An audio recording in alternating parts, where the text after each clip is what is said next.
dessa vez dando início ao mês do lar, ao mês da família, vamos ficar em pé e cantar o cântico Família.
Vivemos para a Tua glória, vivemos como família e estendendo essa família para a família da fé, sabendo que somos irmãos em Cristo e viveremos eternamente contigo, Pai.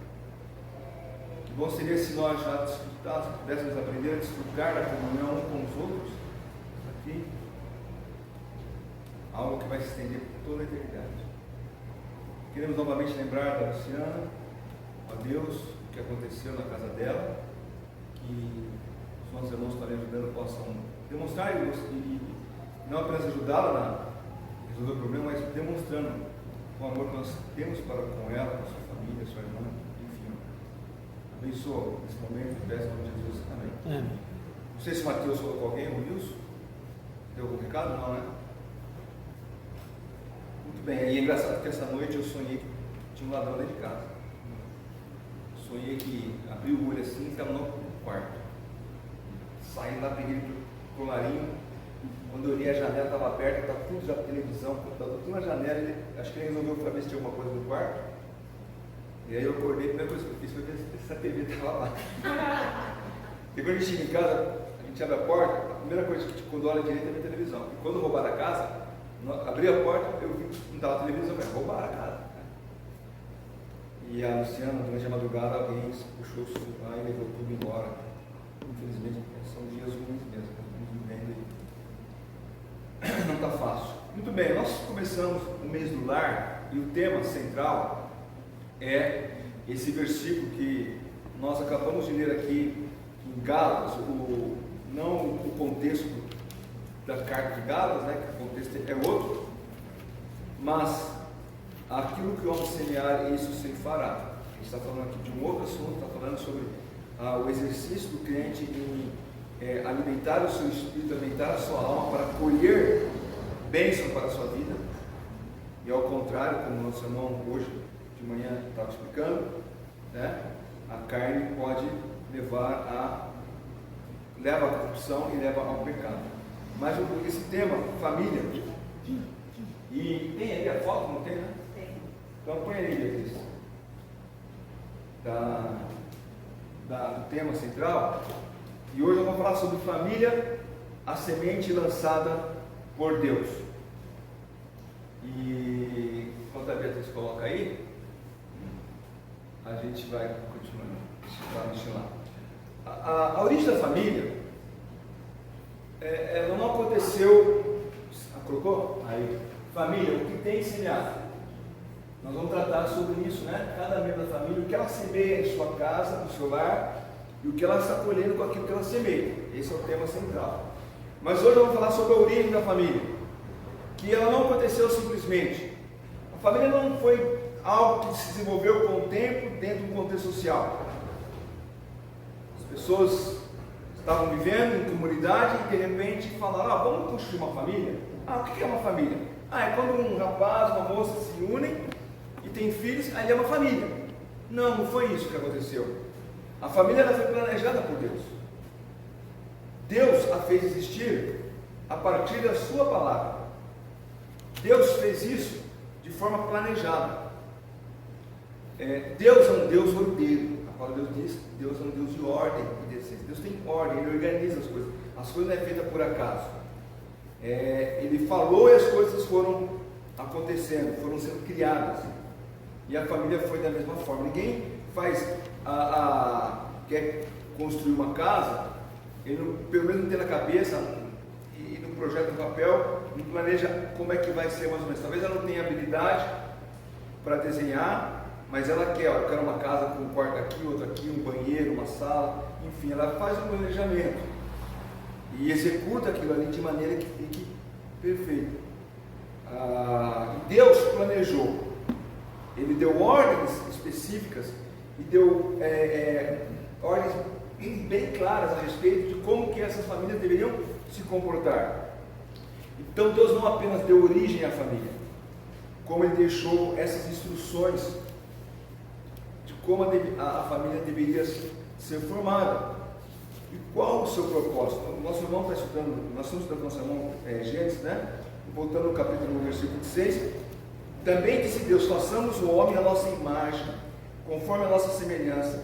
Tenha ele domínio sobre o peixe do mar, sobre as aves do céu, sobre os animais domésticos, sobre toda a terra e sobre todos os répteis que a rastejam. E o versículo 7: Deus criou, pois, homem à sua imagem. A imagem de Deus o criou, homem e mulher os criou. Então, a criação do homem e da mulher foi feita por Deus.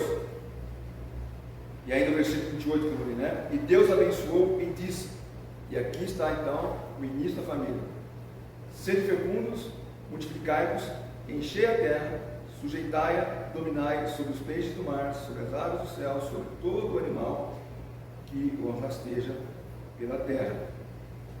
Então Deus ele deu uma ordem específica para que o homem se unisse à mulher, e o próprio Senhor Jesus Cristo depois falar isso no do versículo, e ali pudessem gerar os seus filhos. Eu, quando dava aula no supletivo, dava aula de sociologia, e eu falava de família, eu falava: Deus deu várias ordens ao homem, todas elas ele desobedeceu, mas essa, crescer, multiplicar e ser fecundo e encher a terra, parece que alguns obedecem ao pé da letra, né? Tem 12, 14, 15, 20 filhos, né? Antigamente, né? Mas ainda não tem uns aí corajosos.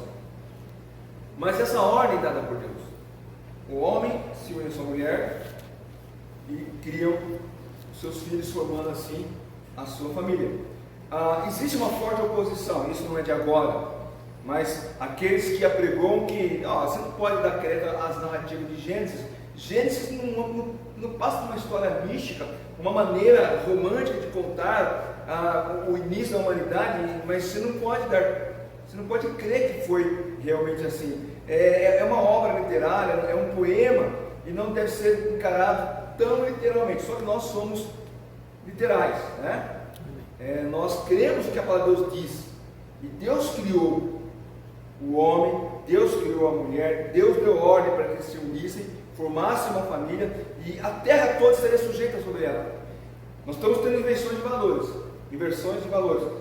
O homem está sujeitando a terra hoje. Não é o homem que está dominando e sujeita. Tanto é que é muito comum ver hoje as pessoas se renderam aos seus animais de estimação. O cachorro é o dono da casa, é ele que toma conta, né? Até chamam de fininho e essas coisas aí, né? Não sei se você tem cachorro que chama de fininho, mas me desculpa, mas cachorro é cachorro, gente é gente, tá? Meu filho é o Pedro e Davi, meus netos, está lá a Ana, o Dante, e a Loura é cachorro, né? Não, separado. E a Loura é sujeita a mim, ela submete a mim, ela obedece, responde, né? Às vezes eu vou lá botar comida no carro dela, eu abro o portãozinho do corredor, mas fecho da cozinha, porque quando ela era criancinha, né, bebezinha, filhotinha, ela tinha dois meses, ela ficava na sala com a gente, no colo da gente ali, e agora já está tem quantos anos? 7, 6, por aí. Quando abre a porta da cozinha, ela vai direto no cantinho que ela fica lá. Então eu só deixo ela no corredor. Aí quando eu quero que ela vai embora, Lola, ela se deita no chão. Estou mandando ela. Enquanto eu não pego ela com ele, encaminho ela, não vai. Aí ela vai lá, então ela se submete, se sujeita a mim, né? E é isso. Agora, o homem, a mulher criaram um filho, concebem filhos, criam os filhos, formando assim, então, a família. E o fato é que Deus se envolveu num exercício maravilhoso do lar. Deus, quando apresentou o homem e a mulher, colocou frente a frente, foram seres iguais, com anatomias diferentes e diferentes papéis. Mas são seres iguais, seres humanos, criados por Deus. E aqueles que rejeitam a ideia, mas nós temos que tomar o relato da criação como algo sério, porque Deus tinha um propósito para criar o homem, criar a mulher e dar a ordem para que eles se unissem e formassem a sua família. Por quê? Porque essa narrativa, ou a narração, que a gente fala narrativa hoje é complicado, né? Que as narrativas sugerem algo inventado, mas a narração de Gênesis é parte da infalível e inerrante revelação de Deus. O relato da criação nos dá a prescrição de Deus para a família. E essa prescrição foi dada para o homem, a mulher, juntarem-se, unirem-se fisicamente e gerarem filhos, povoar a terra, e tudo isso com um propósito. Deus deixa bem claro que a criação do homem, a criação da mulher, a criação da família, conforme nós vemos lá em Isaías 43:7, é para o louvor da sua glória. Isaías 43, versículo 7. A todos os que são chamados pelo meu nome, os que eu criei para a minha glória, que formei e fiz. Então, o propósito inicial de Deus foi por meio do casamento, construir família que glorifiquem o nome de Deus. Mas infelizmente nós temos visto nos dias atuais que, por causa do estado pecaminoso, do estado caído, o pecado trouxe separação do homem para com Deus e se torna impossível glorificar a Deus por meio de nossas vidas, sem ter passado pela conversão ou pelo novo nascimento. Foi isso que Jesus Cristo fez, né? Quando o Senhor Jesus Cristo veio ao mundo, oferecendo como sacrifício, o nosso relacionamento com Deus foi reconciliado, o nosso pecado foi perdoado, e agora não há mais barreira entre nós e Deus. Ali Paulo fala isso em Romanos capítulo 3, versículo 23 e 24. O versículo 23 é bastante conhecido, pois todos pecaram e carecem da glória de Deus, sendo justificados gratuitamente por sua graça, mediante a redenção que há em Jesus Cristo. Então, por meio da redenção que temos em Jesus Cristo, nós fomos reconciliados. Então, as nossas famílias, elas devem estar unidas para o louvor, para a glória do Senhor Jesus Cristo. Por isso que nós pregamos, ensinamos, exortamos, instruímos os nossos jovens, quando estão na idade de começar a pensar em namorar e construir uma família, buscar dentro da família da fé, dentro de pessoas que professam a fé em Jesus Cristo. Porque como é que a minha família vai glorificar a Deus se eu sou nascido de novo, eu sou crente em Jesus Cristo e casado com uma pessoa que não professa a Deus, que não acredita, que até zomba, ridiculariza de Deus? Não tem como. Infelizmente muitos deram esse passo, né, errado e pagaram caro por isso. Aí você vai sempre lembrar assim: ah, mas teve fulano que casou com ciclana que não era crente e ela se converteu. Isso é verdade, só que a gente conhece, a gente fala de casos dos que deram certo, porque a gente não sabe dos que não deram certo. O fulano casou com ciclana que não era crente e que se afastou com o mundo. Então, de 10, 1, pela misericórdia de Deus, dá certo. Agora você fala: então vale a pena arriscar. Eu vou te fazer uma pergunta. Se você soubesse que de cada 10 aviões que decolam, só um pousa, você voaria de avião? Eu não voaria. Porque provavelmente o meu é que vai cair. Então, desde cedo, ensina os nossos jovens a não se iludir. Eu não sei se eu contei isso, acho que eu contei para os jovens lá. Não sei se a Isabel souber, vai estar sabendo agora.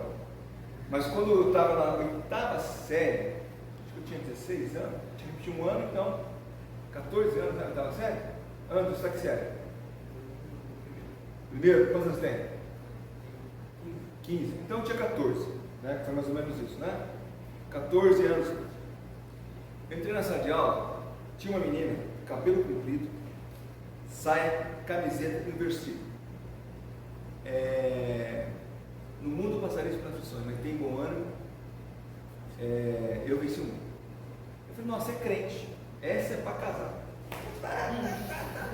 Aí eu sentei primeiro, já sentei perto, fica lá. Aí conversando: ah, não, eu sou católica. Na hora, virou amiga. Só passamos a 8ª série, acho que o meu colegial já não mais, porque eu fiz na outra escola e ela foi para outra escola, enfim. Porque eu fui ensinado desde que na igreja que crente casa com crente. Ah, não, mas eu vou converter ela. Quem converte é o Espírito Santo. Vou correr o risco? Não vou correr o risco. E Deus falou: seguro, faixa aí, Fábio, lá em Campinas tem uma menina que é melhor para você. Eu peguei ponta. Né? Deixa eu te contar essa história para você, né? Não?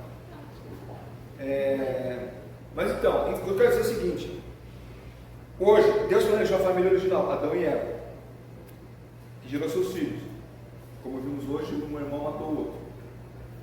Mas, por causa do pecado, a corrupção do pecado entrou no mundo, todo tipo de situação foi criada, destruindo as famílias, mas nós fomos resgatados pelo sangue de Jesus Cristo e nós formamos família de acordo com aquilo que Deus planejou que fosse. Famílias para o louvor da glória de Deus. Quando Deus planejou a família, Ele prescreveu como deveria ser formada. Novamente aqui em Gênesis capítulo 1, o versículo que nós acabamos de ler, foi o 27, Deus, Ele disse: criou Deus, pois o homem, sua imagem de Deus criou homem e mulher. Deus criou, algumas versões de Deus diz: Deus criou macho e fêmea, para não deixar dúvida, que vai que, não, mas homem e mulher, não é homem no corpo de mulher, é homem, macho, não é mulher no corpo de homem, não, macho e fêmea, Deus criou assim, e ordenou que um homem busque uma mulher para se unirem e formarem uma família.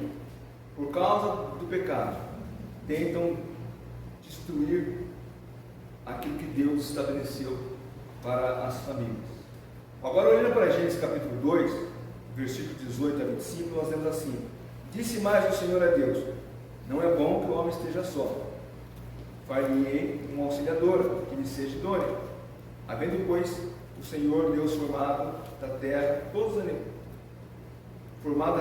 animais do campo e todas as aves do céu, trouxe ao homem para ver como esse lhe chamaria. E o nome que o homem desse a todos os seres viventes, esse seria o nome deles. Deu o nome o homem a todos os animais domésticos, às aves do céu e a todos os animais selváticos. Para o homem, todavia, não se achava uma auxiliadora idônea. Então o Senhor Deus fez cair pesado sono sobre o homem, e este adormeceu. Tomou uma das suas costelas e fechou o lugar com carne. E a costela que o Senhor Deus tomara do homem, transformou em uma mulher e lhe a trouxe. E disse o homem: afinal, é o osso dos meus ossos, carne da minha carne, chamar-se-á varoa, porquanto do varão foi tomada. Aí o versículo de 4: por isso deixa o homem pai e mãe, e une a sua mulher, tornando-se os dois uma só carne. Ora, um e o outro, homem e mulher, estavam nus e não se envergonhavam. Então é interessante, né? A instrução que Deus, ela foi mais abrangente do que o capítulo 1. Aqui em Gênesis 2, 18 a 25, Deus ampliou a informação de Gênesis 1. Existe um debate entre o capítulo 2, se o capítulo 2 deveria ser encarado, como deveria ser encarado o capítulo 2 em relação ao capítulo 1. Alguns, aí os críticos, né, a palavra de Deus, afirmam que temos que se separar os relatos da criação, mas aquele que estuda a palavra de Deus, como nós estamos estudando de manhã, perceberá que Gênesis 2 é uma afirmação completa do que é citado em Gênesis 1. Então, no capítulo 1, Deus deu uma explanação geral. No capítulo 2, Deus foi detalhando como é que seria formado essa família. E começando no versículo 4 de Gênesis 2, nós temos maiores detalhes daquilo que Deus havia feito.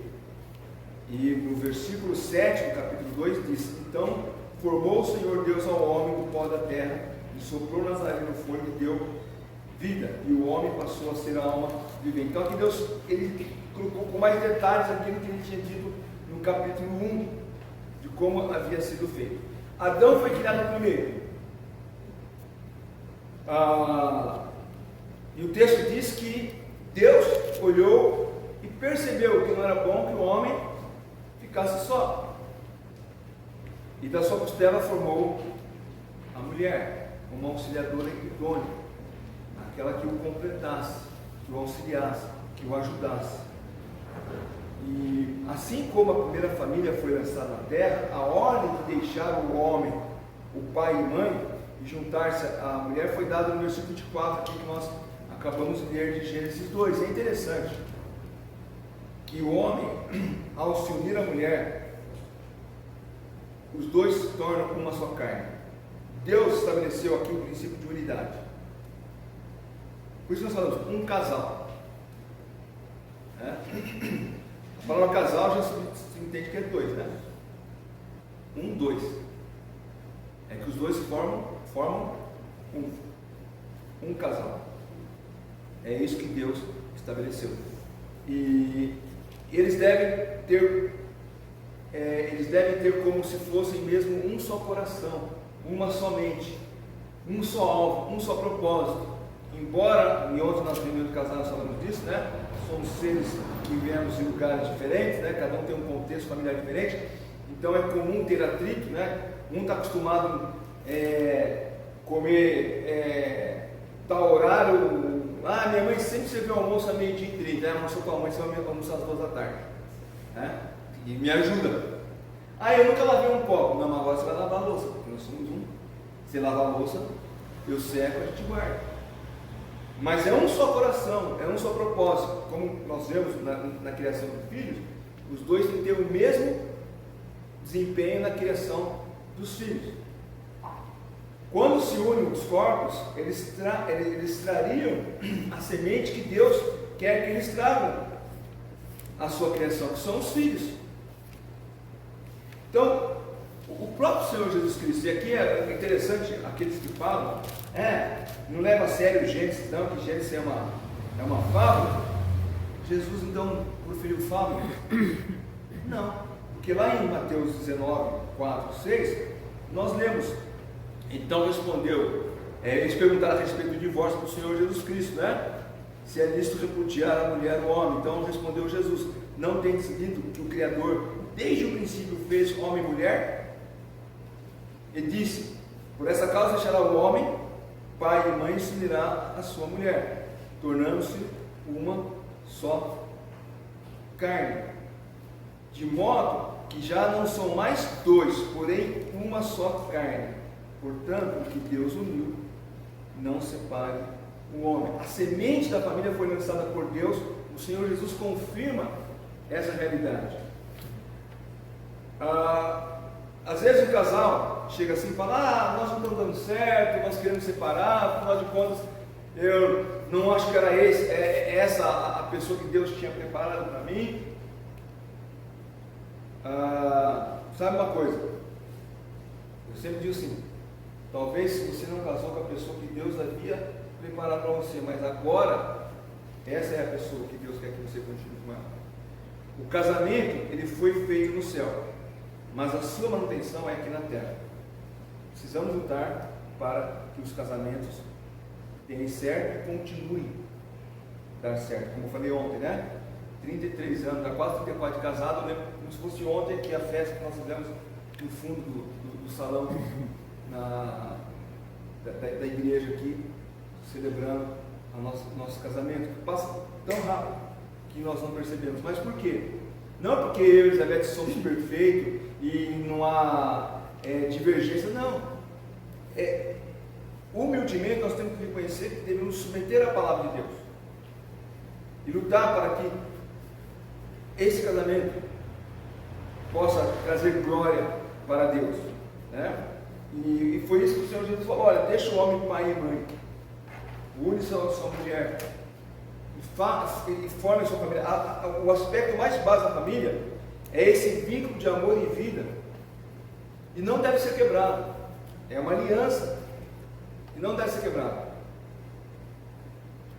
Infelizmente o pecado quebrou esse vínculo, por isso que precisamos ter sido restaurados pelo sangue de Jesus Cristo como nova criatura. Então, submetido à vontade de Deus, eu luto por esse vínculo. Mas infelizmente, né, o mundo não está vendo mais isso. Não é de hoje que o coração do homem está sendo guiado pelo pecado, deturpando tudo que fala, tudo que diz respeito à família. Hoje pode, é normal. Não é normal, é pecado. Homem com homem, mulher com mulher. Até agora, né, 2 semanas atrás, a primeira criança nascida num tricasal, né? Tricasal. 2 mulheres e um rapaz, e um homem. Se uniram, formaram uma família. Aí eu estava ouvindo um debate na rádio e alguém levantou uma questão muito interessante. Você pode perceber, os tricasais que existem é sempre 2 mulheres e um homem. Você nunca vê um tricasal de 2 homens e uma mulher. Por quê? Porque o homem tende a querer ser o que domina. Como é que ele vai ter um concorrente pela esposa? Então, geralmente, acontece isso. Isso é pecado. Deus não criou esse tipo de coisa. Isso pode ser visto como algo moderno para o mundo, mas para Deus é visto como pecado. Por quê? Porque Deus estabeleceu uma ordem, lançou a semente. E por causa, como eu falei, por causa do pecado, ao enviar seu Filho Jesus ao mundo, Ele redimiu homens e mulheres que agora estão dispostos a pagar o preço pela obediência à palavra de Deus, pela obediência à ordem inicial, dar continuidade à semente lançada no Éden. aquela semente lançada no Éden antes do pecado, ela agora é restaurada pelos homens e mulheres que confessam Cristo como seu Salvador. Então o casamento se torna uma aliança. A família é o resultado desta aliança. Como eu disse, nem todos formam a sua própria família, mas estão inseridos numa família.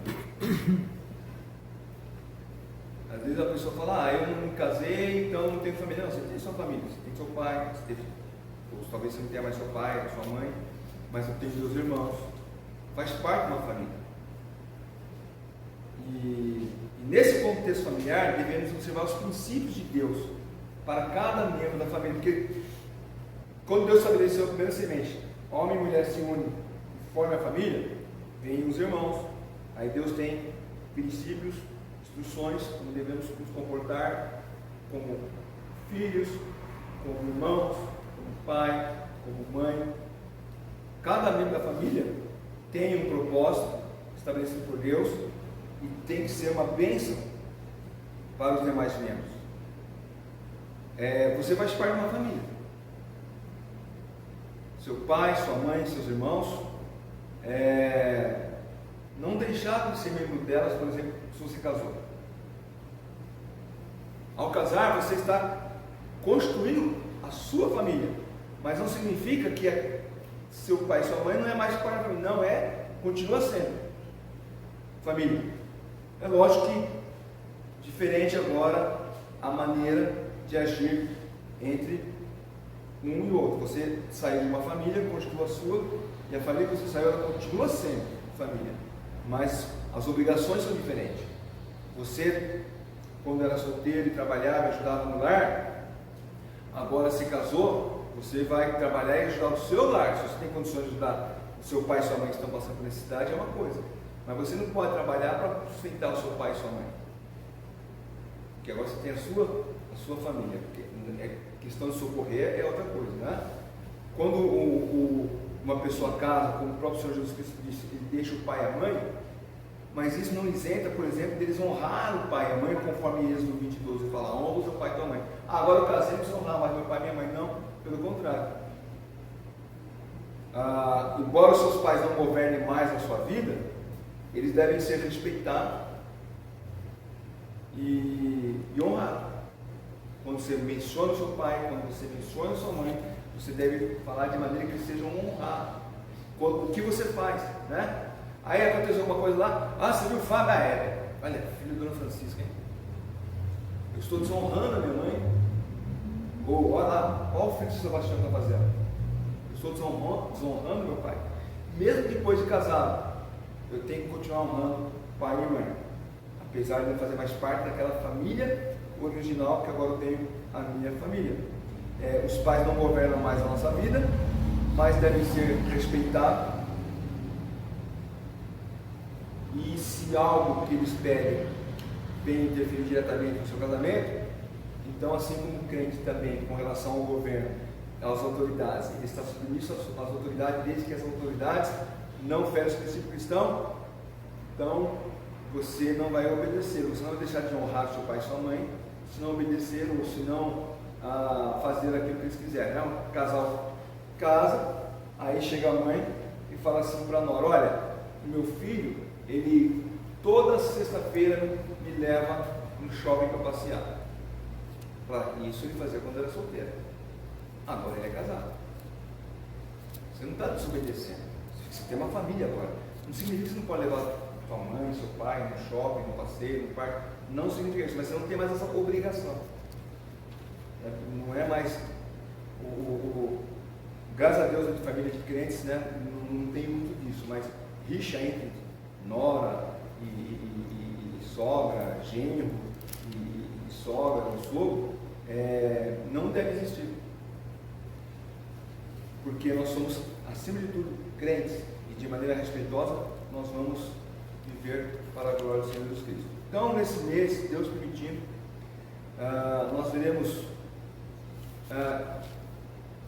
que muita semente que plantamos ao longo da vida, vamos colher final da vida. Um jovem que semear desobediência aos pais não colherá bons frutos no futuro. A gente vê por aí. Algumas pessoas, né? Se você conhece o passado dela, fala, o resultado de quê? De uma vida de desobediência.